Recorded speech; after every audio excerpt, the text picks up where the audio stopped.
16 तारीख 16 है ना। 16/1/25। हेलो एल्केन्स एल्डरीन्स का सेकंड लेक्चर है बेटा आज। हेलो एल्केन एंड हेलोरीन्स का सेकंड लेक्चर है बेटा।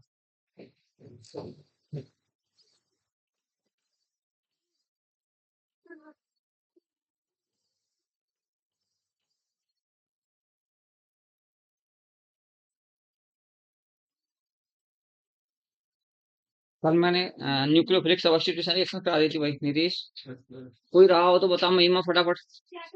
कल मैंने न्यूक्लियोफिलिक सब्स्टिट्यूशन रिएक्शंस कराई थी ऑफ हेलो एल्केन।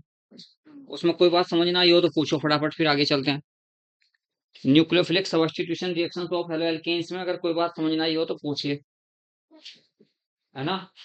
मैंने ये सब कराया था कि हाँ भाई, अगर ये सारी बातें कल मैंने बता दी थी आप लोगों से कि के सी एन की रिएक्शंस अगर आर एक्स के साथ करते हैं वंशिका तो मेजर प्रोडक्ट क्या होगी।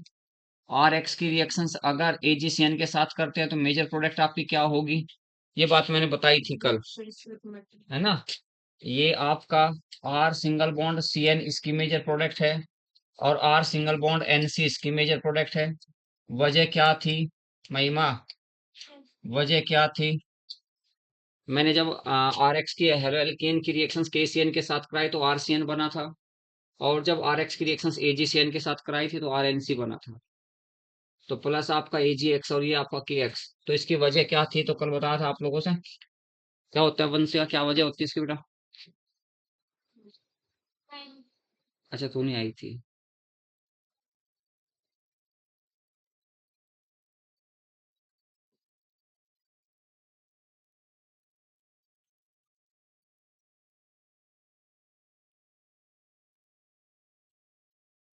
देख बेटा ध्यान से, के सी ट्रिपल देखो मैं ऐसे बॉन्ड नहीं लगा सकता, जैसे मैंने अभी बॉन्ड लगाना के सिंगल बॉन्ड सी नहीं लगा सकता।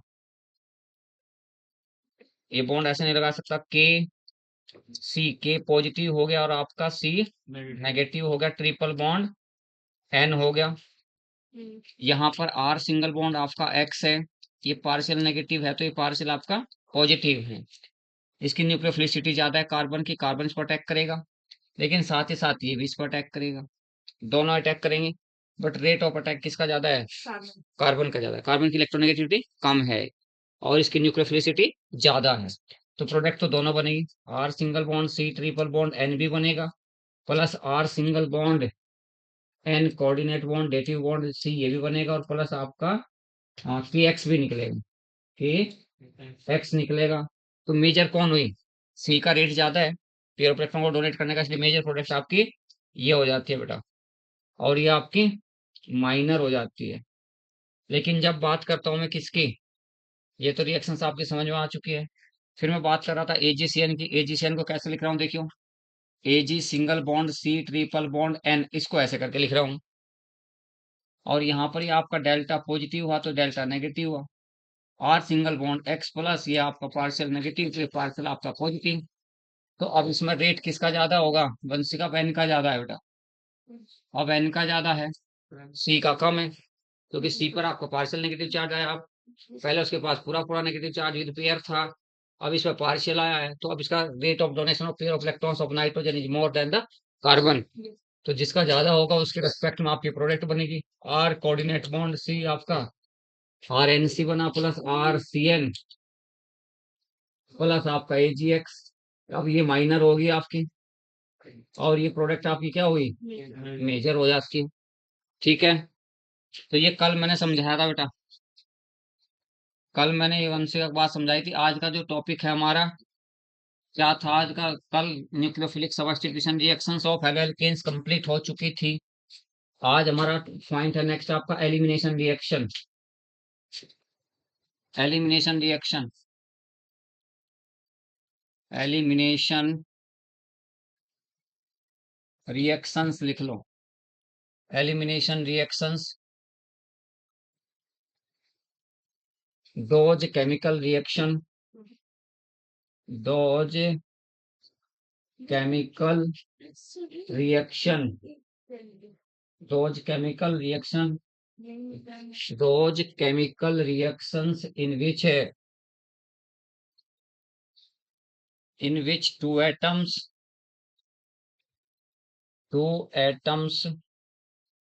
or group of atoms are eliminated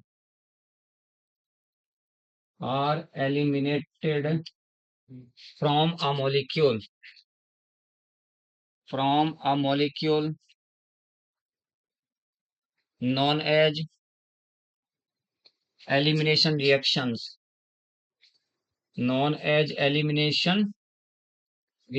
आपकी known as elimination reactions, those chemical reactions in which two atoms or group of atoms are eliminated from a molecule known as elimination reactions आपकी known as elimination reactions। आपके पास CH3 single bond CH example लिखा plus alcoholic KOH लिखा, तो ये आपका beta elimination reactions कहलाते हैं। Beta carbon से H एलिमिनेट होगा, CH2 double bond CH2 plus आपका KCl प्लस आपका H2O। इसमें एक आपका H एटम बीटा H यहाँ से रिमूव हुआ और Cl आपका ये रिमूव हुआ, यानी ये दो एटम आपके, एक Cl तो एक आपका H एटम एलिमिनेट हुआ है। ये आपकी एथीन बनती है बेटा, एथीन।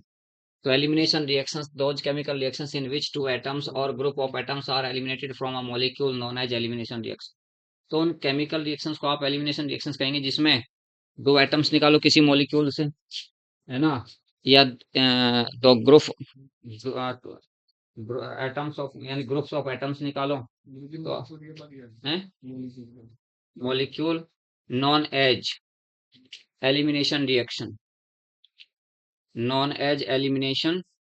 reaction आपकी।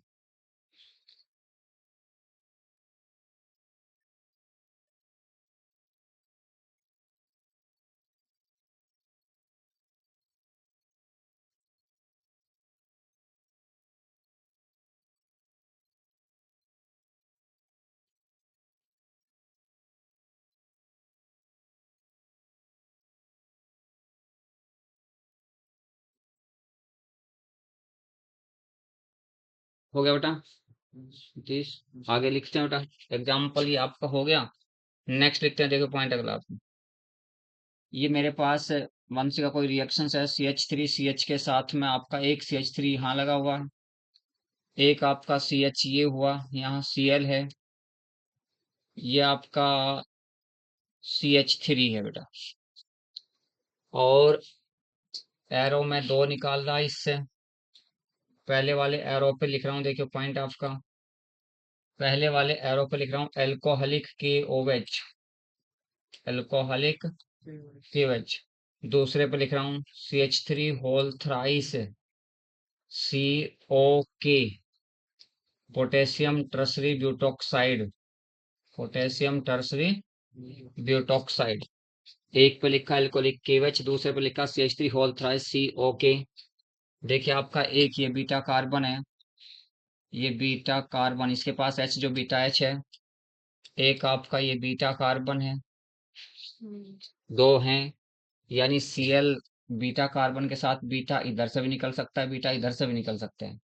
जब इधर से निकलेगा ये बीटा वाला, ये बीटा निकलेगा और ये Cl निकलेगा, बीटा H ये और Cl ये जब इधर से निकलते हैं तो इसको मैं A मानता हूं, यहाँ पर इधर वाला केस A मान लिया। ये जब इधर इससे H निकालेगा इसको मैं B कह रहा हूं। तो पहली जो आपकी प्रोडक्ट बनती है CH single bond CH3 double bond CH single bond CH3 plus आपका KCl प्लस आपका H2O। यहाँ पर जब मैं निकालता हूं तो B आपसे बता CH3, CH के साथ में ये आपका CH3 single bond CH double bond आपका CH2 प्लस आपका KCl और प्लस आपका CH3 होल थ्राइस COH। ये आपकी देखो, ये मोर सब्स्टिट्यूटेड एल्कीन है, मोर सब्स्टिट्यूटेड, मोर सब्स्टिट्यूटेड एल्कीन हुआ। ये आपका less substituted alkene, less substituted alkene हुआ आपका ये। एक मोर सब्स्टिट्यूटेड एल्कीन है तो एक लेस सब्स्टिट्यूटेड एल्कीन है। ये अकॉर्डिंग टू सेट-जेफ रूल है, ये आपका सेट-जेफ रूल है। सेट-जेफ रूल, ये हॉफमैन रूल, हॉफमैन रूल आपका, एक हॉफमैन रूल होगा तो एक आपका सेट-जेफ रूल होगा।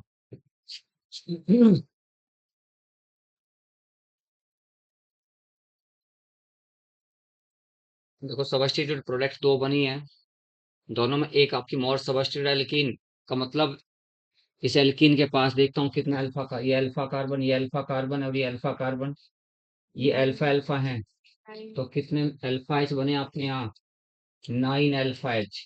सेट जेफ के अकॉर्डिंग वो एल्कीन मेजर प्रोडक्ट होगी जिसमें number of alpha H atom ज्यादा होंगे।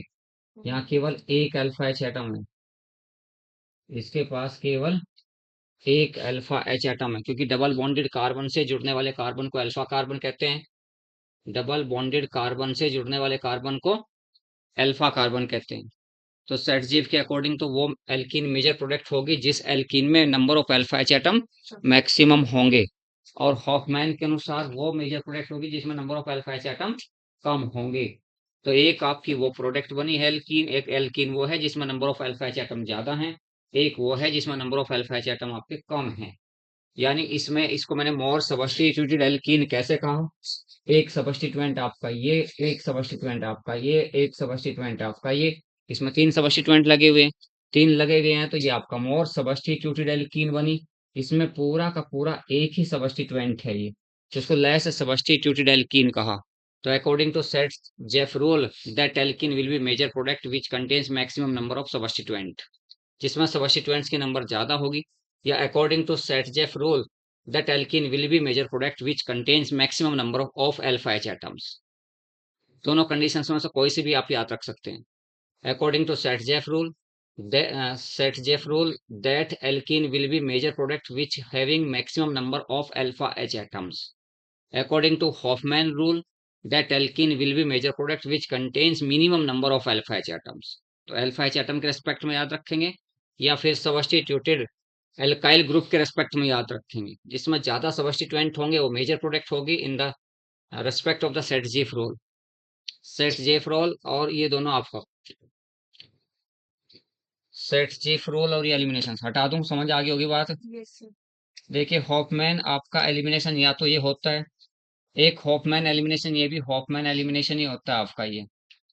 अगर आपके पास यहाँ क्वाटरनरी अमोनियम सॉल्ट है आपका, बताया था मैंने पॉइंट, ये आपका CH3 CH2 CH3 हुआ, एक आपका CH3 ये हुआ, इस पे पॉजिटिव चार्ज हुआ और यहाँ Cl माइनस आपका जुड़ा हुआ, क्वाटरनरी अमोनियम सॉल्ट कहते हैं। और इसको आप हीट करते हैं, हीट करते हैं, तो यहाँ आपको हीट करने पर बीटा बीटा H उस कार्बन से निकलेगा जिस कार्बन पे ज्यादा H एटम जुड़े हुए।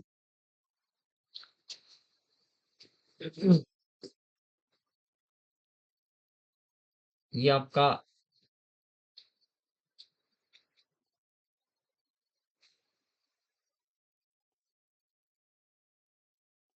ये आपका यहाँ N है, N के साथ ये CH3 हो गया, plus CH2 double bond CH2 बना, प्लस आपका HCl। अब HCl क्योंकि वहां मैंने OH नेगेटिव नहीं लिखा, अगर OH नेगेटिव लिखता तो H2O निकलता, लेकिन अब ये निकला है। ठीक है, अगर आप देखते हैं पीछे इसमें जाते हैं दोबारा, अच्छा ये तो सारा है। चलो मैं दोबारा बताता हूँ, देखो पॉइंट इसमें हो गया है तो। मैंने अभी अभी जो क्वेश्चंस आपसे बताया था, देखियो आपसे क्या कहा, ये मैंने लिखा था क्वेश्चंस अभी। एक H आपका यहाँ लिखा हुआ है, ये आपका Cl था, सॉरी, ये आपका CH3 है नीचे, ये आपका CH3 है, ये आपके पास CH के साथ Cl जुड़ा हुआ है और CH2 के साथ फिर यहाँ आपका H जुड़ा हुआ है। एक बार यहाँ से A ऐसे निकाल HCl, एक बार HCl आपका यहाँ से निकाला है। तो मैंने दो रिएक्शंस आपसे कही। पहले मैंने कहा एल्कोहलिक KOH और मैंने कहा कि इसे सेट-जेफ रूल कहते हैं। सेट-जेफ रूल आपका ये बना है। और दूसरा मैंने लिखा है यहाँ पे R3COK, ये नेगेटिव तो ये पॉजिटिव, ये बल्कि बेस कहलाता है। अगर बल्कि बेस आपका आ गया तो बल्कि बेस का मतलब हॉफमैन एलिमिनेशन। तो याद रखना कि ये बीटा हायर डिग्री का बीटा कार्बन है। इसकी डिग्री कितनी है? 3 degree beta carbon, 3 degree beta carbon. और ये आपका 1 डिग्री बीटा कार्बन। तो भाई वंशी का सिर्फ इतनी सी बात याद रखनी है, सेटजेफ के अनुसार तो beta H eliminated from the higher degree of carbon, according to Saytzeff rule beta H eliminated from the higher degree beta carbon, यानी उस बीटा कार्बन से H एटम निकलेगा जिस बीटा कार्बन की डिग्री ज्यादा है। और हॉफमैन के अनुसार बीटा H उस बीटा कार्बन से निकलेगा जिसकी डिग्री कम है। बस ये दो बात आपको याद रखनी कि कहाँ से आपका कैसे रिमूव होता है। ठीक है, क्लियर हुई बात? हाँ, अगर बल्कि बेस कहीं आता है तो बल्कि बेस का मतलब है सीधा सीधा हॉफमैन एलिमिनेशन। अगर एल्कोहलिक KOH आता है तो सेटजीफ एलिमिनेशन। ये दो बात आपको याद रखनी है कि सेटजेफ रूल की कंडीशंस क्या है और हॉफमैन एलिमिनेशन की कंडीशन क्या है। क्वाटरनरी अमोनियम सॉल्ट भी आपका हॉफमैन देता है। नेक्स्ट आपका पॉइंट था बेटा एलिमिनेशन रिएक्शन का, अगला टॉपिक था आपका तीसरी प्रॉपर्टीज क्या थी महिमा? Reaction with metals, reaction with metals था आपका, रिएक्शन विद मेटल्स। आप अगर आर के पास एल्काइल हैलाइड है, उसे मैग्नीशियम मेटल के साथ ट्रीट करते हैं, in the presence of ether करते हैं, तो आपका ग्रिग्नार्ड रिएजेंट फॉर्म होता है, ग्रिग्नार्ड रिएजेंट बनता है आपका, ग्रिग्नार्ड रिएजेंट आपका बनेगा भाई। यानी यहाँ आप ले सकते हैं ऐसे CH3 आपका CH3 CH2Cl बना प्लस Mg आपने लिखा, एरो पर आपका ईथर हुआ, यहाँ आपका बना CH3 CH2 MgCl, ethyl magnesium chloride, ethyl magnesium chloride आपका, इसे ग्रिग्नार्ड रिएजेंट भी कहते हैं इसको ही, इथाइल मैग्नीशियम क्लोराइड गैस को। अगर आपके पास रिएक्शन विद लिथियम मेटल कोई कहता है, मेटल के साथ रिएक्शन है, तो R single bond X plus 2Li, R Li बना आपका प्लस आपका LiX भी। चलो भाई फटाफट कर थोड़े उतारिए, फटाफट उतार।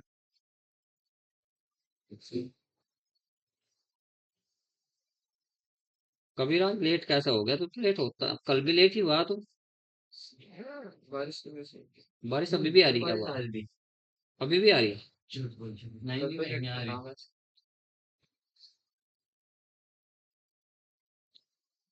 सड़क पर आ रहा हूँ यार,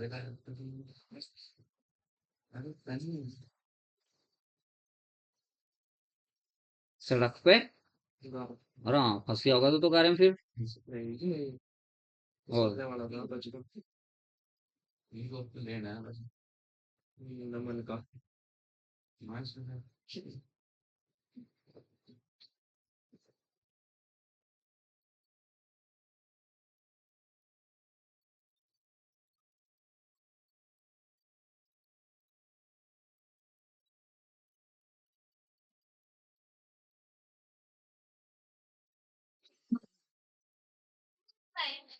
हम्म। हाँ, उसके फोटो क्लिक कर ली।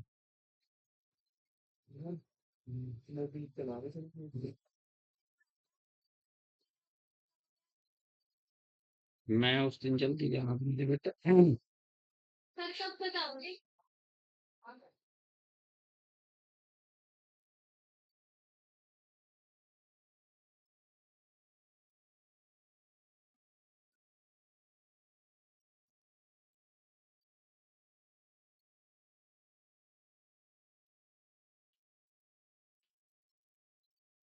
उतारो से पहले।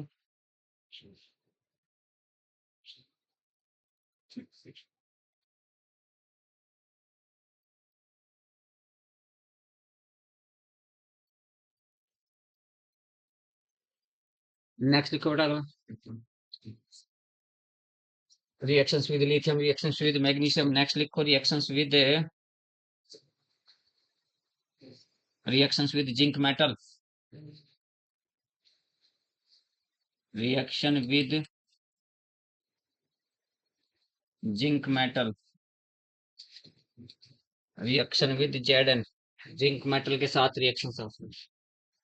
आर सिंगल बॉन्ड एक्स है plus 2Na plus X single bond R. Arrow पर आपने ईथर लिखा। अच्छा जिंक के साथ तो शायद एनसीईआरटी में नहीं है तो, लेकिन चलो सोडियम वाली करो क्योंकि फ्रैंकलैंड रिएक्शन आपके सिलेबस में नहीं है। फ्रैंकलैंड नहीं है तो रिएक्शंस विद सोडियम मेटल करो। जिंक तो नहीं होगी शायद सर एनसीईआरटी में, है ना? उसमें फ्रैंकलैंड में जिंक से नहीं एलकेजी बनती है। मॉर्निंग बेटा खाओ। Reactions with sodium metal, sodium metal के साथ रिएक्शंस किया तो आपने R single bond R plus 2Na X. ये आपकी रिएक्शंस आ चुकी थी पहले बेटा। This is known as Wurtz reactions आपकी। Cl सिंगल बॉन्ड आर, यहां से यहां तक आपकी। ये भी आपका CH3 है बेटा, ये भी CH3 ही है। तो CH3 single bond CH3 plus 2NaCl। उसी बहुत साक्षी बहुत छोटा सा क्वेश्चन है। एक मेरे पास CH3Cl है, एक CH3CH2Cl है, और एरो के पास Na, एरो पर Na और ईथर यानी Na के साथ एक्शंस कर रहा है, ईथर की प्रेजेंस है। How many product possible, how many product आपकी पॉसिबल, कितनी प्रोडक्ट आपकी बनेगी? देख के बताओ फटाफट साक्षी, कितनी प्रोडक्ट बननी है बेटा? How many product possible. एक आपका क्लोरोमीथेन है, एक आपका क्लोरोइथेन है। क्लोरोमीथेन और क्लोरोइथेन को ट्रीट करना है किसके साथ? सोडियम मेटल के साथ in the presence of ether. कितनी प्रोडक्ट आपकी बनी है? एक तो केवल एक प्रोडक्ट, एक रिएक्शन तो केवल इसके साथ होगी जब दोनों आपके पास क्लोरोमीथेन ही हो। एक एक आपकी तब होगी जब एक क्लोरोमीथेन हो और दूसरा आपका क्लोरोइथेन हो, तो दूसरी प्रोडक्ट बनेगी। और दोनों ही अगर आपके क्लोरोइथेन हैं, अगर दोनों ही आपके मोल क्लोरोइथेन के हैं तो एक प्रोडक्ट आपकी ये बनेगी, तीन प्रोडक्ट आपके बनेंगे। कितने प्रोडक्ट बनने? तीन प्रोडक्ट टोटल बनने होते। तो इस रिएक्शंस को तो आप जानते होंगे, क्या लिखते हैं? This is known as, this is known as Wurtz reaction. Wurtz reactions कहलाती है आपकी ये। This is known as Wurtz reaction. तो प्रोडक्ट अगर दोनों हेलोकेन्स अलग अलग हैं तो प्रोडक्ट कितनी बनी आपकी? प्रोडक्ट आपकी बनी तीन, तीन प्रोडक्ट आपकी पॉसिबल। ठीक है बेटा, नेक्स्ट देखते हैं। यहाँ से साकिब शुरू करें आप लिखना, क्योंकि कल का जो टॉपिक छूटे हुए थे दो, वो कराए मैंने। एलिमिनेशन रिएक्शंस छुटी हुई थी कल हेलो एल्केन्स की, और फिर छुटा हुआ था आपका रिएक्शंस विद मेटल्स। ये तीनों चीज मैंने कराई है, दोनों चीज। अब आप नया टॉपिक अब से शुरू है तो अब से लिखे हैं आप लोग। देखिए hello arenes,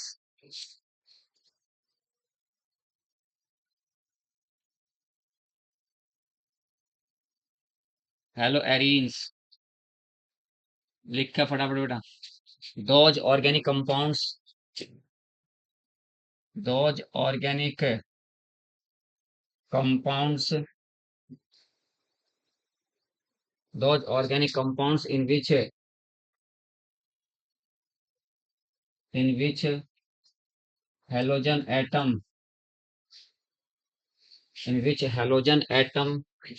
directly attached directly attached to the benzene ring are are called haloarenes. Those organic compounds in which halogen atom directly attached to the benzene ring are called haloarenes. ये आपके पास क्लोरोबेंजीन हुआ, फिर आपका यहाँ Br bromobenzene हो गया या ऑर्थोमिथाइल bromobenzene, one bromo हाँ नहीं, one bromo two methyl benzene. और यहाँ पर आपका अगर इसमें देखते हैं तो आपका आयोडोबेंजीन। बस सीधा हेलोजन एटम्स आपका बेंजीन रिंग से अटैच होना चाहिए, उसको आप हेलो एरीन ही कहते हैं। हेलो तो हेलोजन होता है, एरीन कहते हैं बेंजीन को।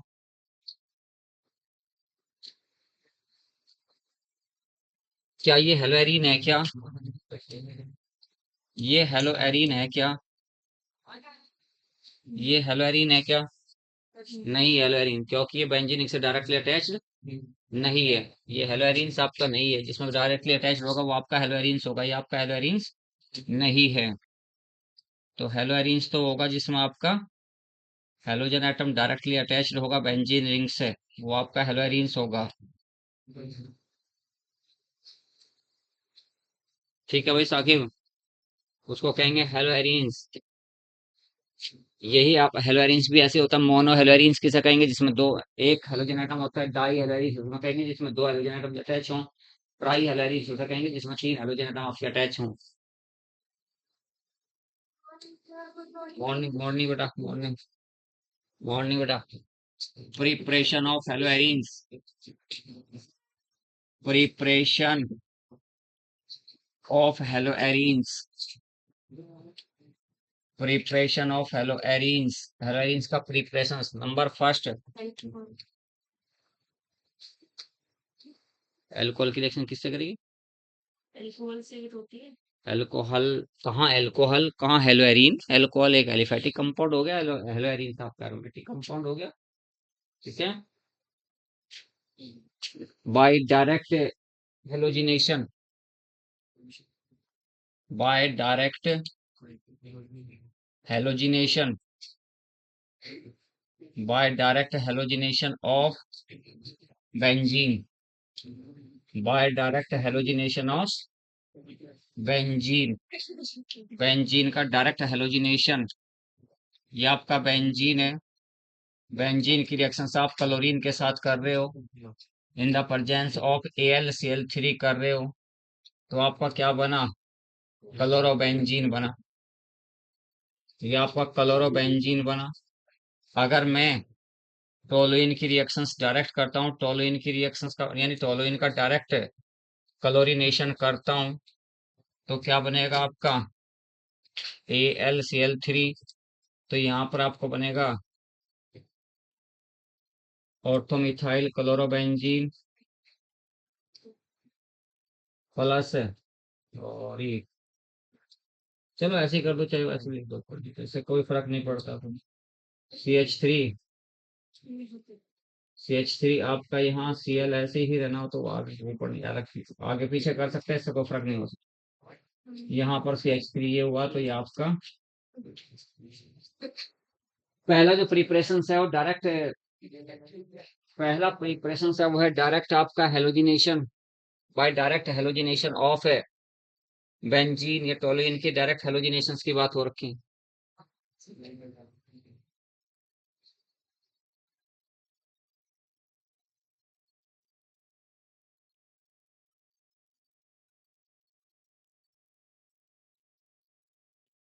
लीजिए सैंडमेयर रिएक्शंस क्या होती है? सैंडमेयर रिएक्शन, उससे भी प्रिपेयर किया जाता है हेलोजेंस को।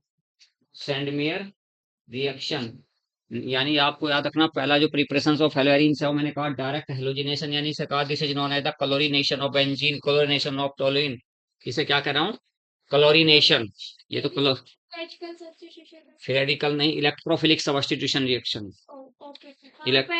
बेंजीन पे है। This is the electrophilic substitution reactions. ये ऑर्थोपैरा ये ऑर्थोपैरा डायरेक्टर था। ऑर्थोपैरा डायरेक्टर होने की वजह से इसे क्या कहा? यानी ऑर्थोपैरा प्रोडक्ट बनी आपकी। ठीक है। नेक्स्ट है बाय सैंडमेयर रिएक्शन।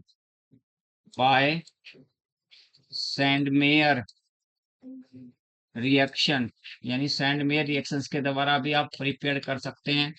देखिए भाई, क्या आपके पास ये बेंजीन डाई एजोनियम क्लोराइड है भाई। Benzene diazonium chloride. Benzene diazonium chloride की रिएक्शंस कर रहे हैं आप CuCl अपॉन HCl के साथ, या CuBr upon HBr, CuBr upon HBr। तो यहाँ पर आपका बनेगा क्या? Cl और प्लस आपका N2 निकल जाती है गैस। यहाँ आपका बना Br, ब्रोमोबेंजीन, प्लस आपका N2 निकल जाता है। एक आपका क्लोरोबेंजीन बना तो दूसरा आपका ब्रोमोबेंजीन, यानी ये आपका क्लोरोबेंजीन बना है। क्लोरोबेंजीन, ये आपका ब्रोमोबेंजीन। इसे क्या कहते हैं साकिब? इसे कहते हैं benzene diazonium. Benzene diazonium chloride, इसे कहते हो बेंजीन डाई एजोनियम क्लोराइड कहते हैं बेटा इसको। बेंजीन डाई एजोनियम क्लोराइड कहते हैं। बेंजीन डाई एजोनियम क्लोराइड की रिएक्शंस कर रहे हो आप CuCl अपॉन HCl के साथ, CuBr अपॉन HBr के साथ। तो बेंजीन डाई एजोनियम क्लोराइड को ट्रीट कर रहे हैं आप CuCl upon HCl, cuprous chloride upon HCl के साथ, या क्यूप्रस ब्रोमाइड अपॉन HBr के साथ। HCl तो इसमें लिया हुआ, तो कैसे डिस्टिंग्विश करेंगे? नहीं करने के। ठीक है ना? N2 ही निकलते हैं। आपको CuCl के साथ जाएगा या HCl के जाएगा, तो कॉमन सी बात। Number second by Gattermann reaction.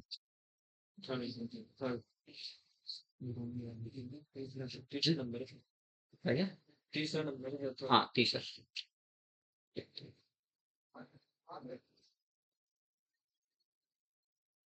Next आपका बाय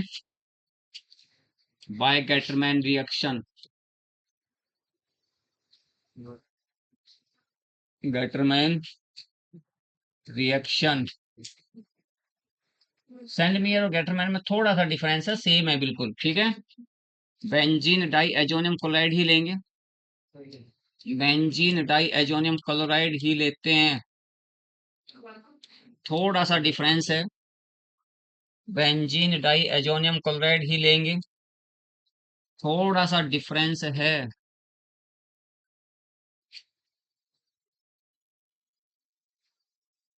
यहाँ Cu अपॉन HCl है, यहाँ Cu अपॉन HBr है, Cu अपॉन HBr। तो यहाँ बनना आपका क्लोरोबेंजीन ही है, यहाँ आपकी ब्रोमोबेंजीन। ब्रोमोबेंजीन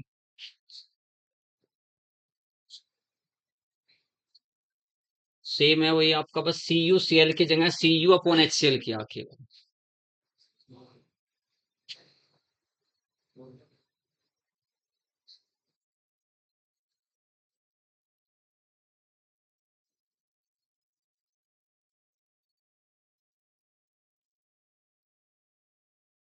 नेक्स्ट आपका है वही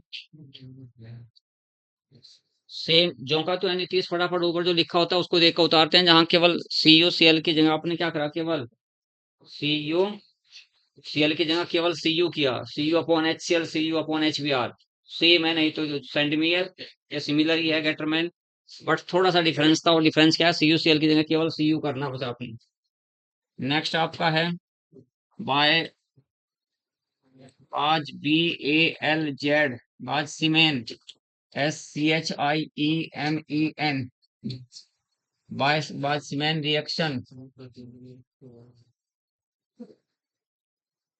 आपके पास N2Cl है, N2 plus Cl minus benzene diazonium chloride है।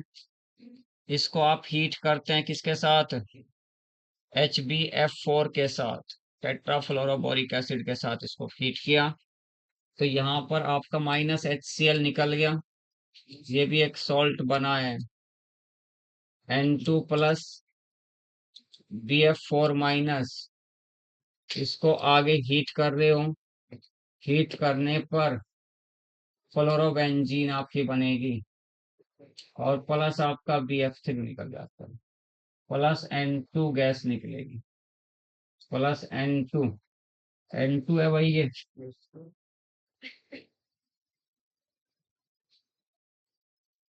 ये आपका यहाँ N2 है,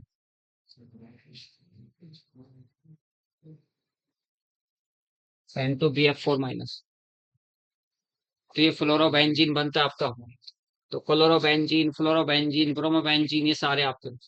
एक विदाउट नेम रिएक्शन है, अगर आप बेंजीन डाई एजोनियम क्लोराइड को N2Cl N2 plus Cl minus को अगर आप हीट करते हैं Ki के साथ, Ki के साथ हीट किया तो क्या बन जाता है बेटा? ये आपका आयोडोबेंजीन बनता है ये भी। तो आपको सारी टाइप की बेंजीन, आयोडोबेंजीन, क्लोरोबेंजीन सारी बनानी आ चुकी है आपके पास, ठीक है। ये KCl है तो प्लस आपका ये N2 है, टेट्राफ्लोरोबोरिक एसिड।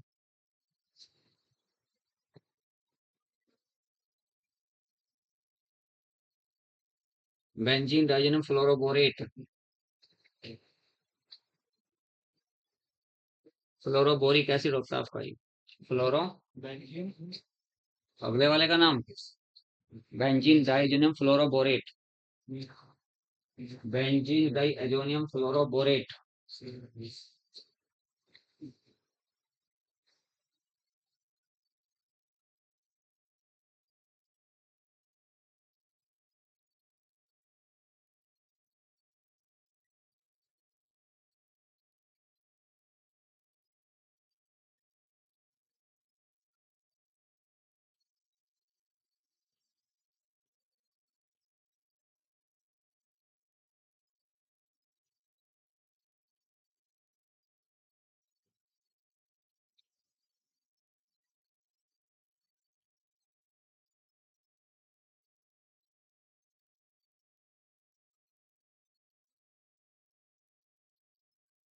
हो गया बेटा?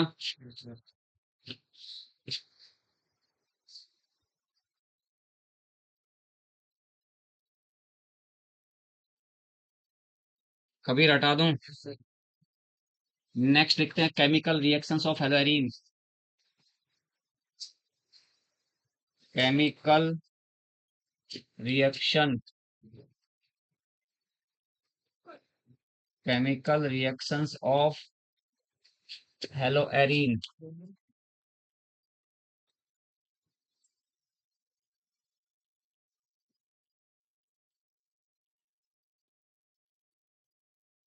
Chemical reactions of haloarene,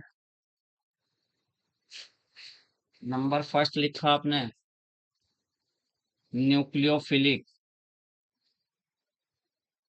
nucleophilic substitution reaction, substitution, nucleophilic substitution reaction.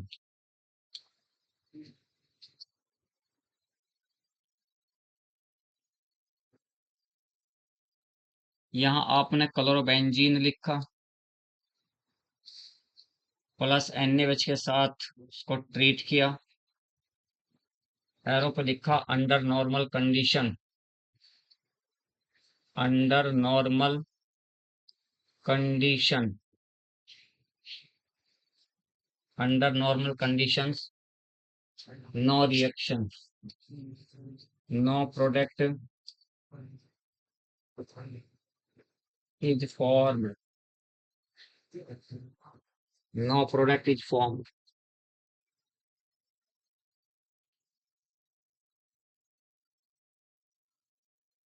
From above observation. From above observation, it is clear that it is clear that haloarenes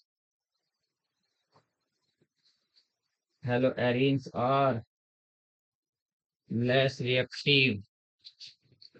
less reactive than haloalkanes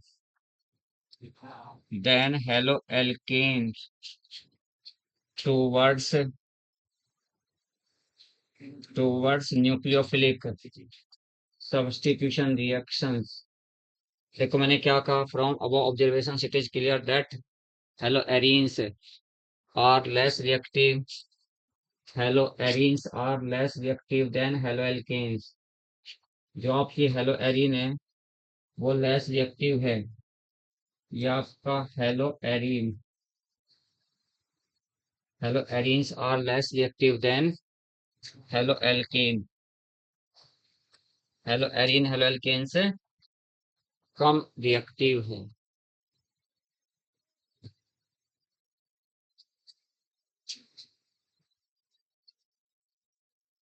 क्या कहा देखिए वंशी का, पहले क्या कहा बेटा कि क्लोरोबेंजीन ने रिएक्शंस कर जानी चाहिए थी NaOH के साथ, क्योंकि जब आपके पास वहां पर हमें पढ़ाया था क्या, जब हमें आपसे हेलोएल्केन पढ़ाया था तो हेलोएल्केन्स में आप देख रहे थे कि आपका अंडर नॉर्मल कंडीशंस रिएक्शंस हो रही थी RCl प्लस एक्वस NaOH के साथ आप रिएक्शंस कर रहे थे, न कोई हाई टेम्परेचर न कोई प्रेशर, कुछ भी जरूरत नहीं थी, तो सीधा सीधा आपका एल्कोहल बन रहा था, NaCl आपका निकल रहा था।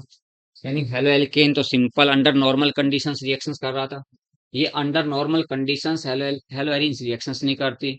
तो ये ऑब्जर्वेशंस जो ये यहाँ हमें देखा ऑब्जर्वेशंस, इसको कहते हैं from above observations it is clear that halo arenes are less reactive than halo alkanes towards nucleophilic substitution reactions आपका, तो वो आपका लेस रिएक्टिव है towards the nucleophilic substitution reactions के।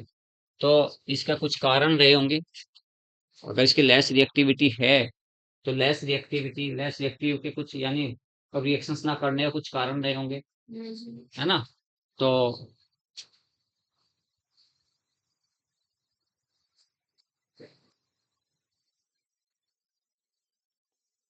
Less reactivity of haloarene, less reactivity of haloarene, less reactivity of haloarene towards nucleophilic substitution reaction, towards nucleophilic substitution reaction, substitution reaction can be explained, substitution reaction can be explained by the following reasons, the following reasons आपके कुछ कारण है उनसे समझा रहे हैं।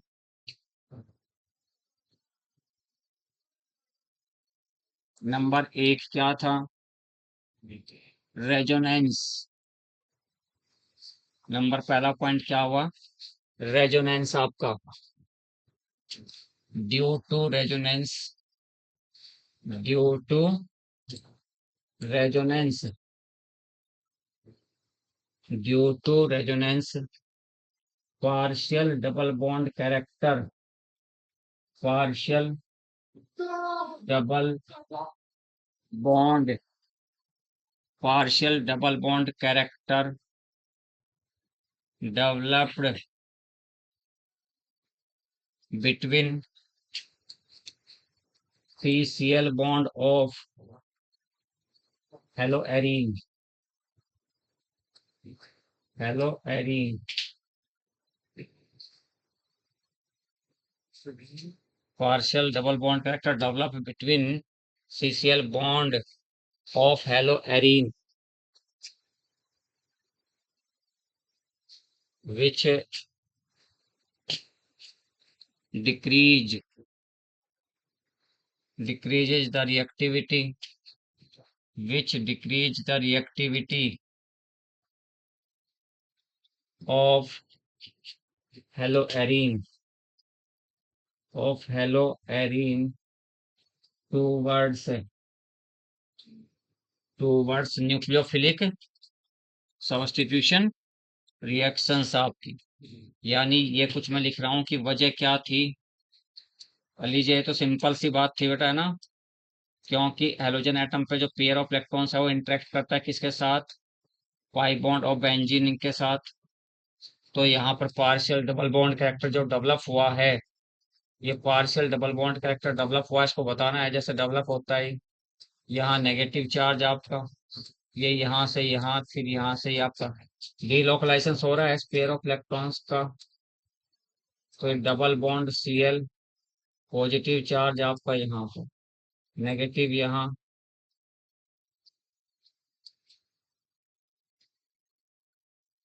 अब negative charge आपका यहाँ, डबल बॉन्ड डबल बॉन्ड। ठीक है भाई नीतीश, केवल कोई रीजन ही, रीजन सिर्फ इतना सा है कि हेलो एरिंग्स में जो CCl बॉन्ड है आपका, जो हेलो एरिंग्स में CCl बॉन्ड है, उस CCl बॉन्ड के बीच में आपका partial double bond character develop हो जाता है। जैसे जैसे partial double bond character develop हुआ तो बॉन्ड की स्ट्रेंथ बढ़ जाती है। बॉन्ड की स्ट्रेंथ बढ़ी तो बॉन्ड ब्रेक करने के लिए ज्यादा एनर्जी की आवश्यकता होगी, यानी बॉन्ड इजीली आपका ब्रेक नहीं हो पाएगा।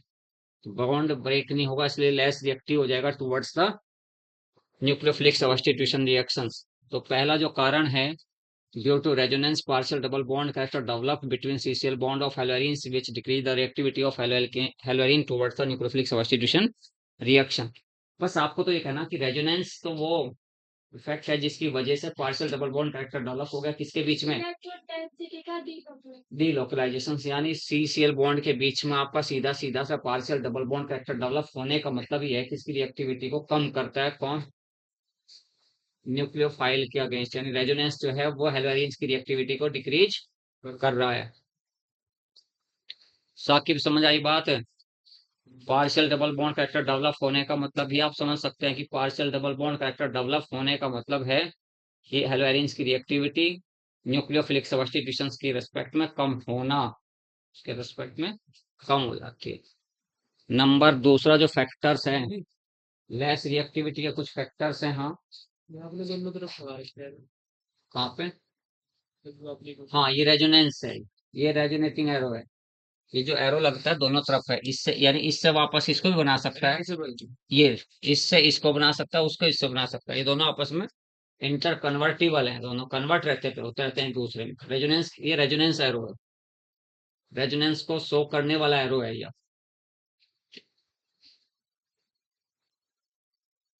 मलिका कभी कभी आवा है फिर, है ना, और भी दो भी एक सप्ताह में एक बार आते हैं, इंसा एंड सलमा, है ना। उन्हें नियम बना रखा कि सप्ताह में एक दिन जाना है बस केवल, है ना। अरे किसी काम को करो तो यार सलीके से करो, नहीं तो ना करो। मान लीजिए कोई काम अब तुम्हारे सामने नीट का टारगेट है, तो नीट का टारगेट है तो इसका मतलब यह है कि आप मन लगा के करें उसे, देखते हैं फिर रिजल्ट क्या रहेगा, तो रिजल्ट तो पॉजिटिव रहेगा। ऐसा तो हुआ ही नहीं, अगर किसी ने मन लगा के पढ़ाई की और उसे रिजल्ट पॉजिटिव ना मिला हो, ऐसा नहीं हुआ कभी। तो देखना है आपको कि हम कर क्या रहे हैं, अपने आप ही पता चल जाता है, अपने आप ही एहसास हो जाता है कि हम कितने रेगुलर हैं, कितने कंटिन्यू हैं। केवल तीन ही वर्ड को तो बार बार लोग बात कहते रहते हैं आपस में, डिसिप्लिन। डिसिप्लिन का मतलब यह है कि अगर 9 बजे क्लास शुरू होनी तो 9 बजे, 8:30 बजे शुरू होनी तो 8:30 बजे यहाँ आना है। दूसरा आपका पंक्चुअलिटी, तीसरा आपका कंसिस्टेंसी। लोग बाग ये तीन ही वर्ड बोलते हैं बस, और जिसके पास ये तीनों है वही कामयाब है। डिसिप्लिन और पंक्चुअलिटी और रेगुलरिटी या कंसिस्टेंसी। तो बस ये देख लो, आप अपने आप ही देखो खुद की कितने आप रेगुलर हैं, कितने आप घर बैठ कर पढ़ाई कर रहे हैं। अगर रात के 9 बजे बैठ कर पढ़ाई शुरू करनी है और 12-1 बजे तक करनी है तो करनी है, तो चाहे कुछ भी हो। तो ऐसा करके देखते हो तो ऐसी बात नहीं, कामयाब तो अभी भी हो रही है। कहाँ को ये थोड़ा कि नीट में कोई स्टूडेंट नहीं सिलेक्ट हो रहे, स्टूडेंट्स ही जा रहे हैं, कोई और थोड़ा जा रहा कोई। बट आपको ये देखना कि हमारे अंदर क्या कमियां हैं, उन कमियों को कैसे दूर करें और जिससे हम भी फिर नीट में सेलेक्ट हो जाए। अगर कमी है तो सफलता में बाधा वो कमी है, बस कहीं ना कहीं तुम्हारे अंदर अगर कमी है तो सफलता में वो तो अड़चन आएगी। फिर तो तुम्हारे अंदर ऐसी सारी कोई कमी नहीं है तो कौन दुनिया की ताकत रोक ही नहीं सकती आपको कामयाब होने से। पक्का कामयाब होंगे। बट ये देखो कि हमारे अंदर कमी क्या है, उसको सुधार करो, उसमें पक्का कामयाब होंगे। नंबर सेकंड है भाई, रेजोनेंस के बाद दूसरा पॉइंट आपका हाइब्रिडाइजेशन।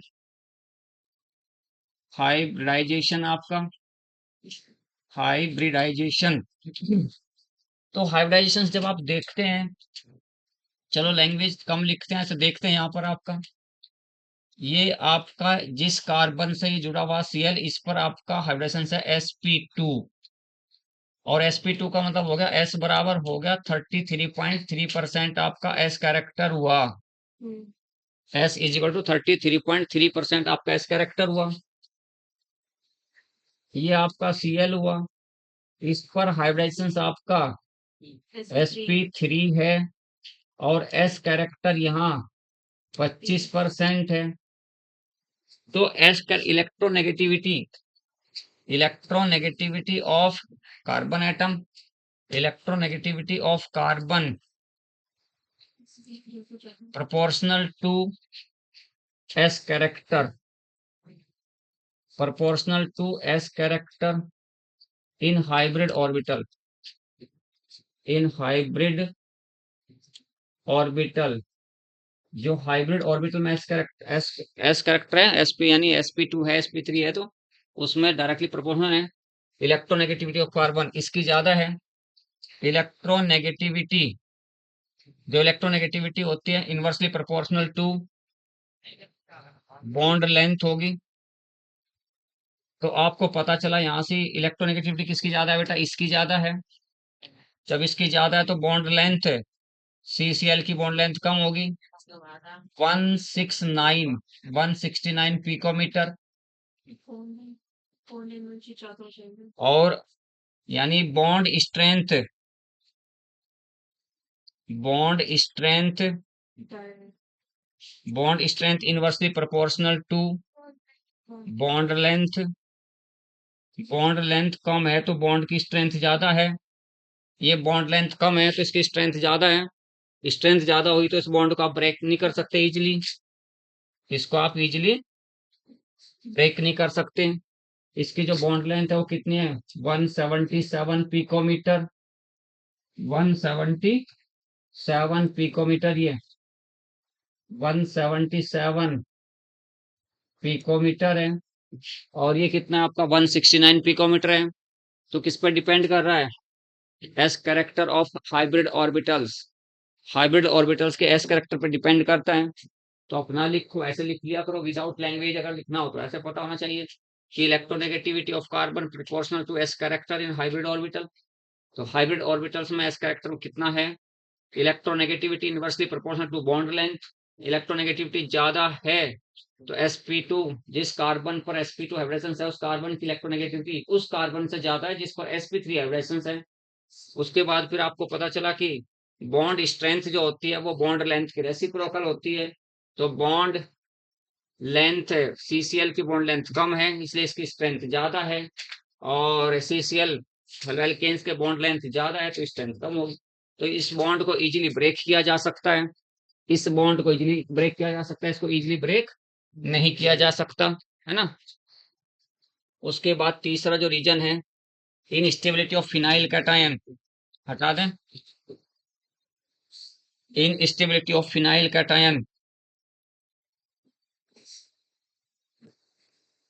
तीसरा जो रीजन है जिसकी वजह से हेलोरिन्स लेस रिएक्टिव है towards the nucleophilic substitution reactions, वो रीजन आपका इनस्टेबिलिटी ऑफ फिनाइल कैटायन।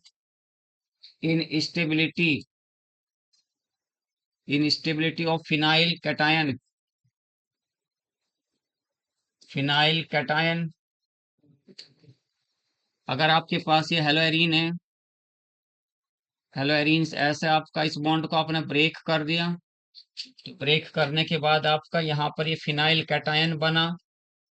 ये फिनाइल कैटायन स्टेबल नहीं है।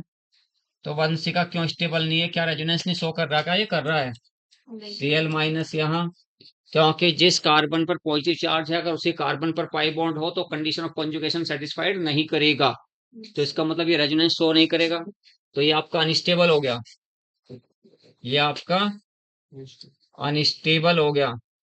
तो एल्वेरिन्स का जो फिनाइल फिनाइल कैटायंस है वो फिनाइल कैटायंस आपका अनस्टेबल है, अनस्टेबल है तो ये भी अनफेवर में ही है इसके न्यूक्लियोफिलिक सब्स्टिट्यूशन रिएक्शंस के। लेकिन इसके बावजूद भी इन सब कंडीशंस के, है ना, halo arenes react in drastic conditions, यानी ड्रास्टिक कंडीशंस में रिएक्शंस करेगी हेलो एरिन्स आपकी, है ना, in spite of despite of above reason halo arenes give the nucleophilic substitution reactions under the drastic conditions. तो नॉर्मल कंडीशंस नहीं देगा, under drastic conditions होगा, डिस्पाइट ऑफ अबव रीजन्स है haloarenes give the nucleophilic substitution reactions under drastic conditions. पहला आपका देखिए point, पहला reactions क्या है, अगर आपने इसकी रिएक्शंस करनी है Cl के साथ, इसकी रिएक्शंस करनी है NaOH के साथ रिएक्शंस करते हैं तो NaOH के साथ रिएक्शंस होगी, टेम्परेचर आपका 623 केल्विन, बहुत ज्यादा, देख लो कितना ज्यादा टेम्परेचर है, और 300 एटीएम प्रेशर है, 300 एटीएम प्रेशर, यानी क्या होगी, ड्रास्टिक कंडीशन होगी, बहुत ही ड्रास्टिक कंडीशंस होगी, बहुत ज्यादा टेम्परेचर है, बहुत ज्यादा प्रेशर है।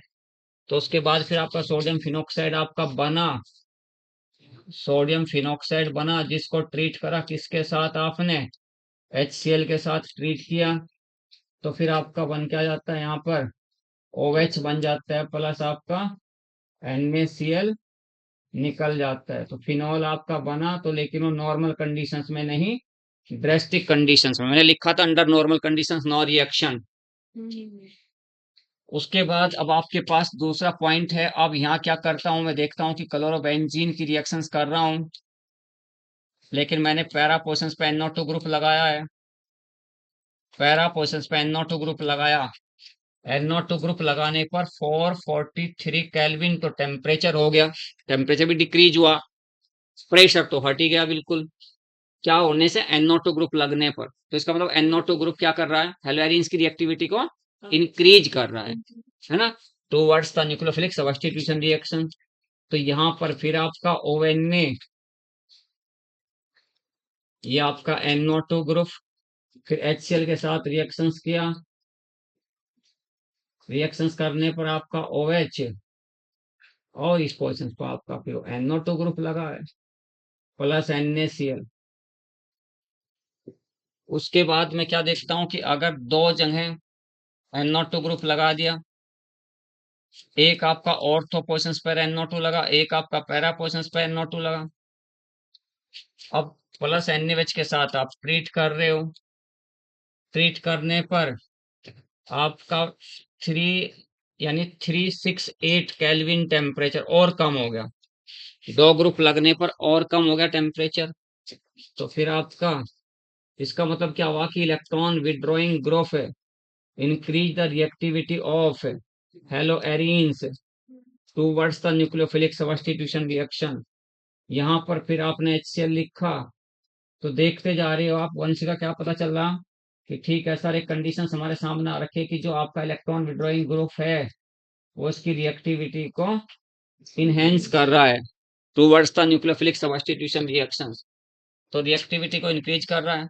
अगर मैं अगर मैं तीनों ही पोजीशंस पर 246 पोजीशंस पर NO2 ग्रुप लगा देता हूं, फिर देखते हैं, तो फिर अंडर नॉर्मल कंडीशंस, समझो नॉर्मल सी कंडीशंस हो जाती है, अगर अब तीनों जगह आपके NO2 यहाँ लगाया, NO2 यहाँ लगाया, NO2 ही ग्रुप आपने यहाँ लगाया, तो NO2 NO2 H2O के साथ आपने वार्म किया, वार्म करने पर आपका बनेगा क्या, यहाँ पर आपका OH, ये NO2, ये आपका NO2, ये आपका NO2।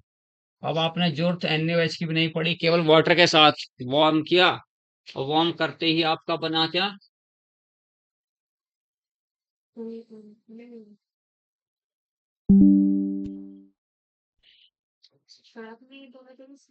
हाँ, दोनों से नमस्कार। जो हमारी क्लास रिकॉर्ड करा रहा हूँ कॉलेज में आते ही है ना। मैं तो जैसी मसला मैं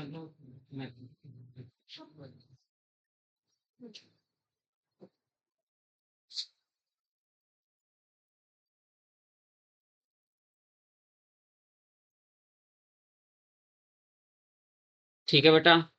तो NO2 ग्रुप क्या कर रहा है? सर ये फिनोल बनेगा ना लास्ट। हाँ ओ लास्ट में ये आपका फिनोल है, सॉरी बेटा। क्या हुआ लास्ट देखियो आपका क्या, NO2 ग्रुप क्या कर रहा है आपका? NO2 ग्रुप रिएक्टिविटी को इंक्रीज कर रहा है, ठीक है। तो यहाँ लिखेंगे एच टू जब वार्म किया, it is clear from above reactions that it is clear from above reactions that it is clear from above reactions that as the number of electron withdrawing group as the number of electron withdrawing group increases on the benzene ring, it is observed from above reaction,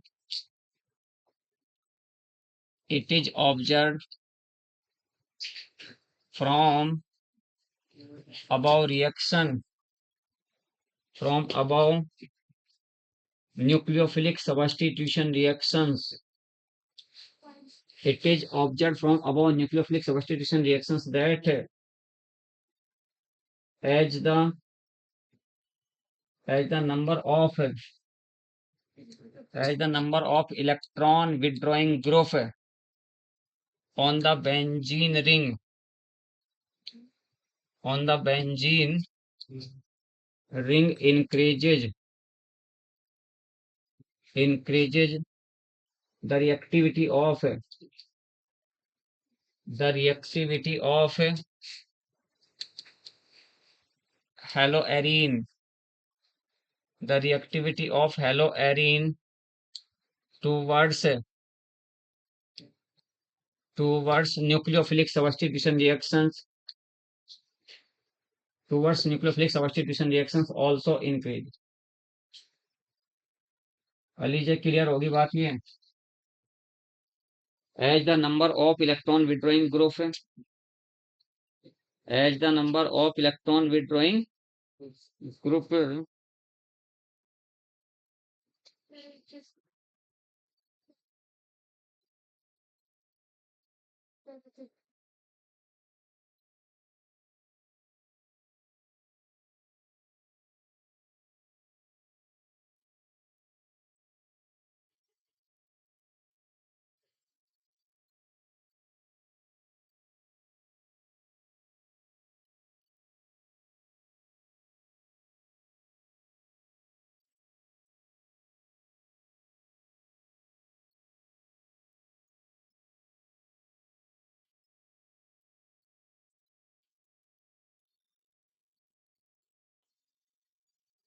clear होगी बात बेटा, हटा दें। It is observed from above nucleophilic substitution reactions that as the number of electron withdrawing group on the benzene increase the reactivity of haloarenes towards nucleophilic substitution reactions also increase। देखो उसकी mechanism देखो एक बार कैसे, आप mechanism आप देखिए, ये आपके पास हेलोएरीन्स है महिमा, ऐसा पॉइंट देखते हैं फटाफट, ये आपके पास न्यूक्लियोफाइल है, इसको यहाँ अटैक करना है तो यहाँ से यहाँ डिस्प्लेस हो जाएगा यार। तो इसमें आपका बनता क्या है, इसमें यहाँ पर आपका Cl और ये आपका HO OH और ये नेगेटिव हो गए यहाँ, यानी कार्ब एनायन बना है,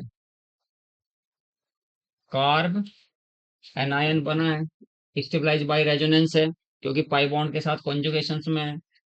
इसके बाद फिर यहाँ से जब इसको यहाँ करेंगे तो इसको यहाँ करते हैं, तो ये पॉइंट आपका OH बना है, OH और प्लस आपका Cl माइनस आपका निकल जाता है। तो रेट ऑफ रिएक्शन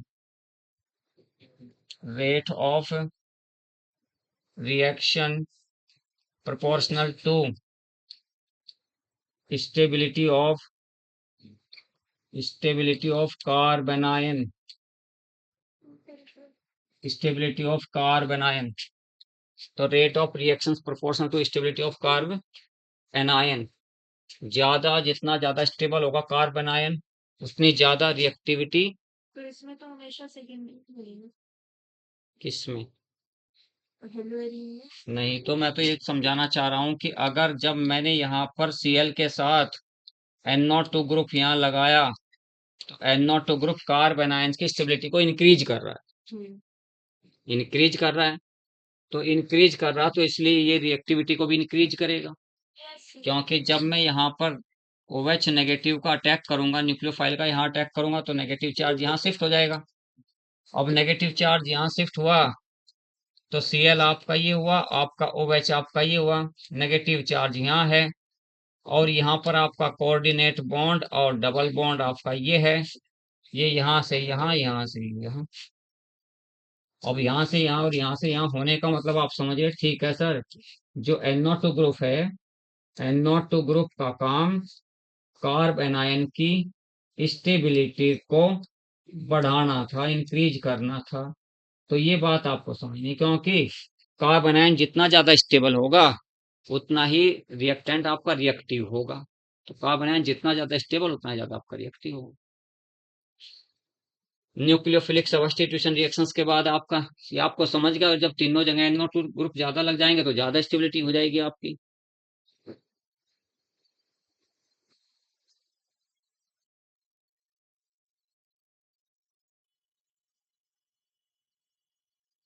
नेक्स्ट आपका बेटा, सारों से यही इंपॉर्टेंट बातें होती हैं कि यहाँ कैसे इनहेंस हो रहा।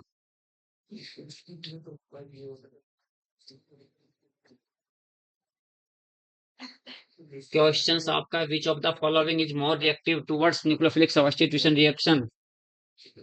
क्वेश्चन है भाई, महिमा तो बता दे क्वेश्चन जैसा, तो पढ़ इधर उधर दिमाग से लग रहा थोड़ा। विच इज मोर रिएक्टिव, महिमा आपका नंबर है। Which is more reactive towards nucleophilic substitution reaction, nucleophilic substitution reaction, substitution reaction, which is more reactive towards nucleophilic substitution reaction, which is more reactive towards nucleophilic substitution reaction। एक तो आपका है ये Cl के साथ यहाँ CH3 लगाया तो ये OCH3, A option. B option आपका, बी ऑप्शन आपका CHO लिखा, यहाँ CN लिखा। C option, C option OCH3 लिखा, यहाँ CN लिखा। डी ऑप्शन आपका,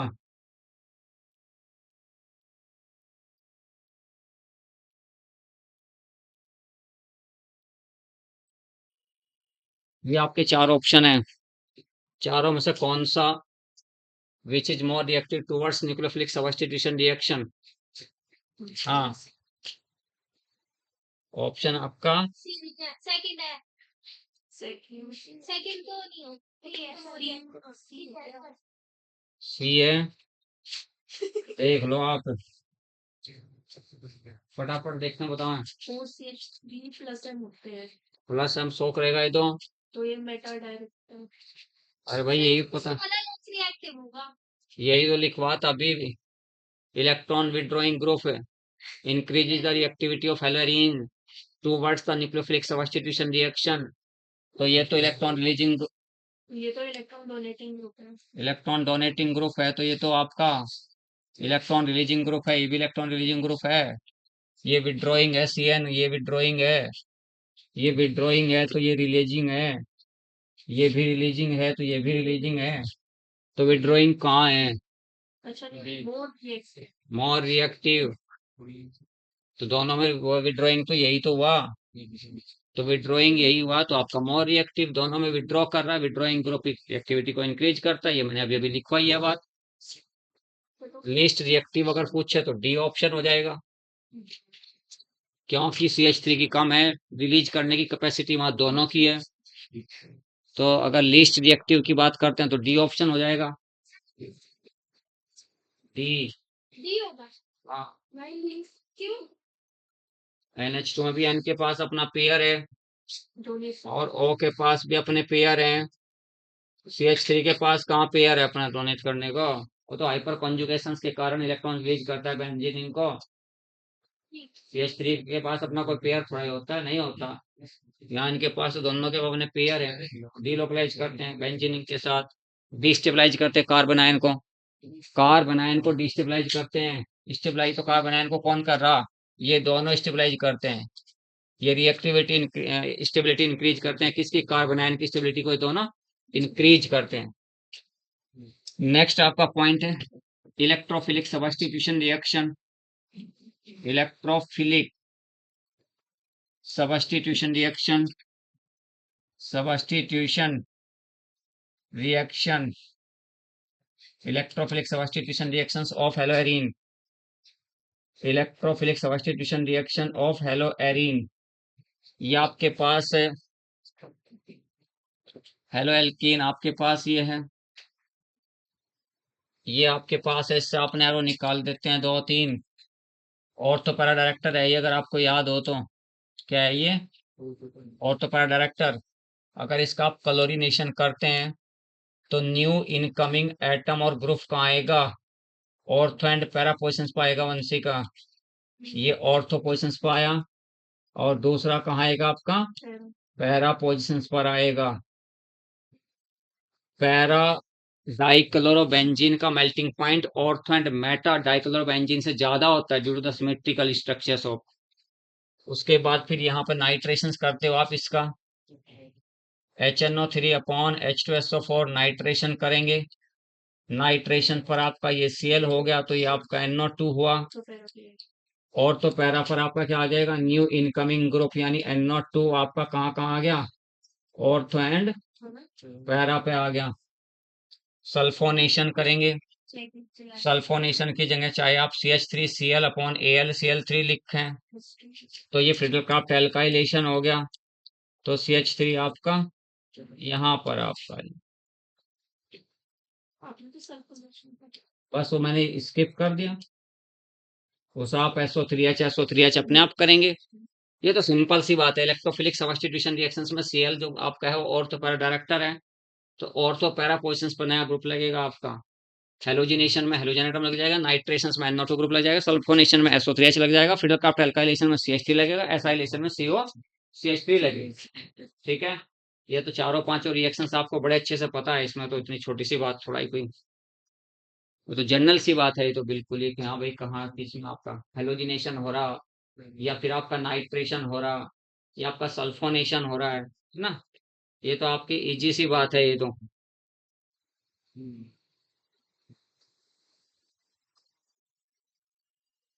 ठीक है भाई,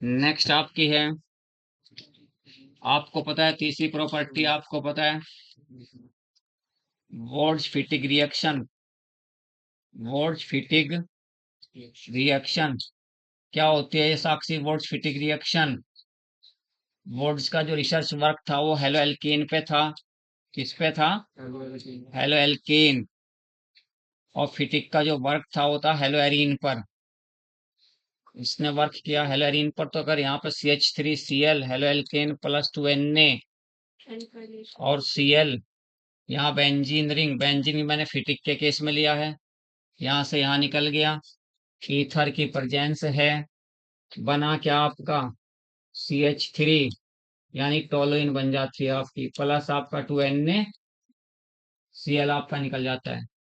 अगर कोई कहता है ओनली फिटिक रिएक्शन, ओनली फिटिक रिएक्शंस की बात करता है, तो फिटिक रिएक्शंस में दोनों ही मोल किसके होंगे, हेलो एरीन के दोनों ही मॉल किसके होंगे? हेलो एरीन के। Cl आपका दोनों ही मॉल आपके हेलो एरीन के हुए। ईथर की प्रेजेंस हुई आपकी, ईथर की प्रेजेंस प्लस आपका 2NaCl आप। नेक्स्ट आपका पॉइंट है बेटा,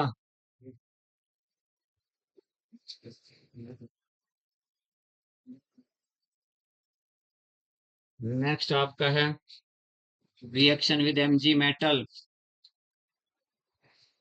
reaction with Mg metal, reaction with Mg metal. ये आपके पास क्लोरोबेंजीन है, Mg के साथ ट्रीट किया, ईथर की प्रेजेंस है,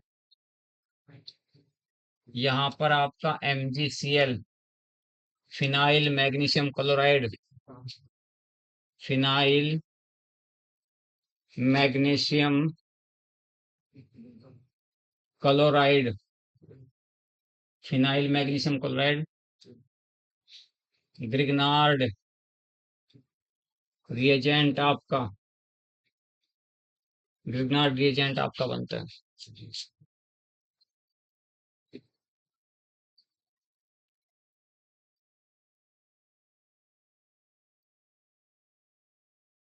ठीक है बेटा।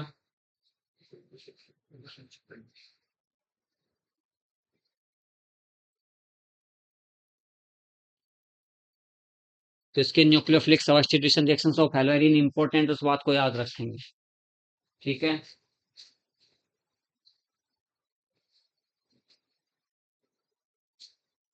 क्वेश्चंस बता देंगे आप।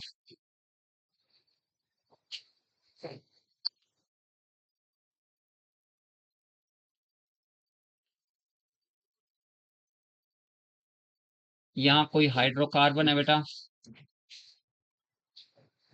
हाइड्रोकार्बन,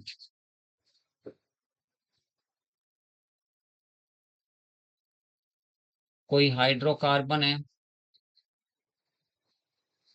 उसकी रिएक्शन Cl2 अपॉन लाइट के साथ की तो A बनता है,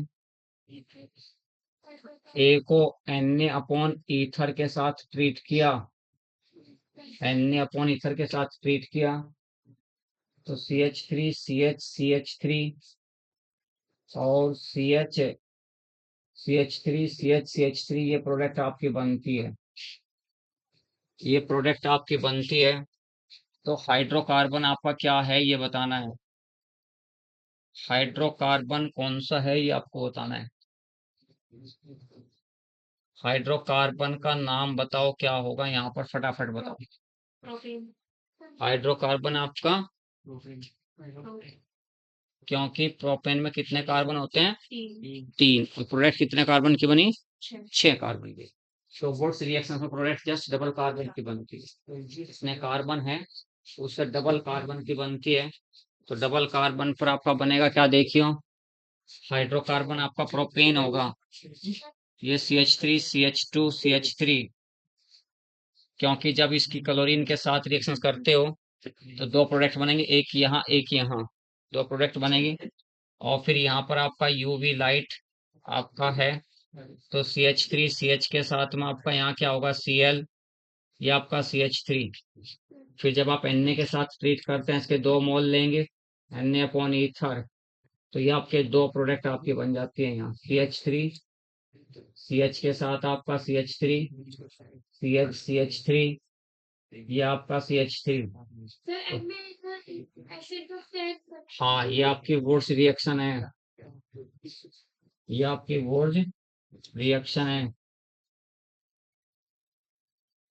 ये आपकी वुड्स रिएक्शन है। तो ऐसा ही कुछ क्वेश्चंस आपके पूछे जाते रहते हैं। ठीक है, कल ध्यान से सुने आप लोग, कल केवल जो कल का जो लेक्चर होगा ना, कल हमारा कितने, कल की तारीख क्या है हमारी? 17 तारीख में 17 वन में पूरा हमें जो पढ़ना है भाई नीतीश सुन ले ध्यान से।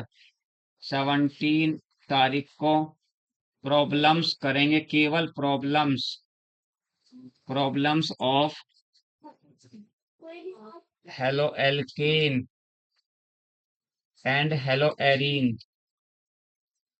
Hello arene. लीजिए ध्यान से सुन ले क्या कहा मैंने। कल हम कम से कम 1.5 घंटे के लेक्चर में 50 प्रॉब्लम डिस्कस करेंगे। कल हम केवल हमारी कल प्रॉब्लम्स रहेंगी हेलो एल्केन्स और हेलो एरीन्स की। परसों इसका जो रेस्ट पार्ट बच गया उसको डिस्कस करेंगे। Di halo alkane, tri halo alkane, tetra halo alkane, freons, freons के साथ साथ हमारा जो डीडीटी, बीएचसी, ये सारा एक लेक्चर में उसको डिस्कस करेंगे। और कल का लेक्चर जो हमारा रहेगा वो रहेगा problems of halo alkanes and halo arenes. कम से कम 25 प्रॉब्लम जो आई हुई है नीट में हेलो एल्केन्स की, और 25 ही प्रॉब्लम्स हेलो एरीन की। ठीक है, बताइए भाई उसको। नीतीश बोला ये सर को कहाँ से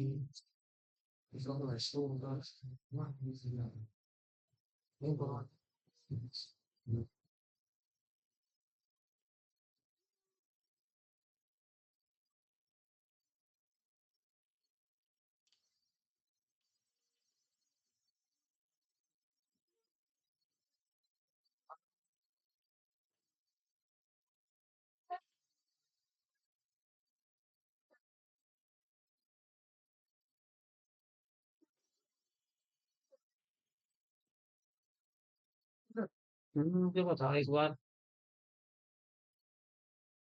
फिर मैं अभी रिकॉर्डिंग स्टॉप नहीं हुई जैसा, तो बताओ इसमें। ना ना, ये तो उसकी चल रही, ये दो रिकॉर्डिंग चल रही है। हम्म, ये यहाँ जाना है। ये वाली है रिकॉर्डिंग, अच्छा ठीक है, ये दिखाएगा ना, हाँ स्ट्रक्चर पहचान लो। ठीक है, ये वाली स्टॉप करना है। बस, तो लॉग हो गई। तो ये